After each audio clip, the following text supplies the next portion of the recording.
जत कीर सिया धिया पाहुन श्री राम गे। जत कीर सिया धिया धन्य हमर भेल जीवन जनम और ठाम गे। धन्य हमर भेल जीवन जनम और ठाम गे। जत कीर सिया धिया पाहुन श्री राम गे। जत कीर सिया धिया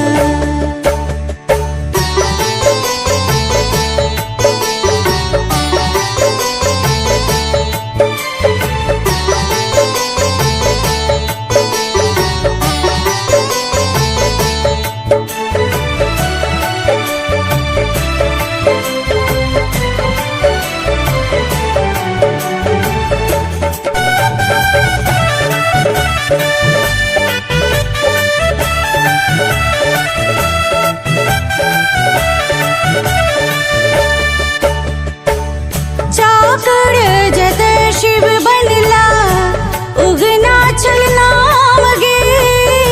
चाकर जत शिव बनला चाकर जत शिव बनला उगना चलना गे। जिनकर चाकर उगना विद्यापतिक गाम गे। धन्य हमर भेल जीवन जनम ओहि ठाम गे। धन्य हमर भेल जीवन जनम ओहि ठाम गे। जत कीर सिया धिया पाहुन श्री राम गे। जत कीर सिया धिया पाहुन श्री राम गे। जत कीर सिया धिया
चौड़ा गोसानी के गान गे। धन्य हमर भेल जीवन जनम ओहि ठाम गे। धन्य हमर भेल जीवन जनम ओहि ठाम गे। जत कीर सिया धिया पाहुन श्री राम गे।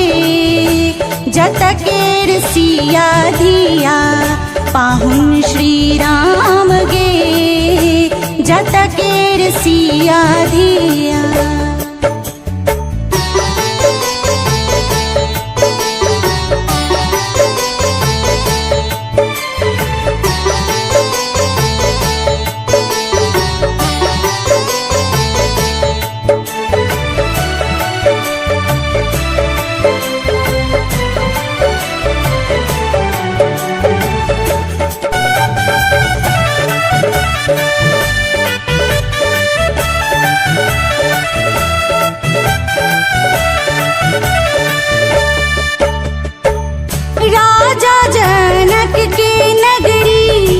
जग में महान गे। राजा जनक के नगरी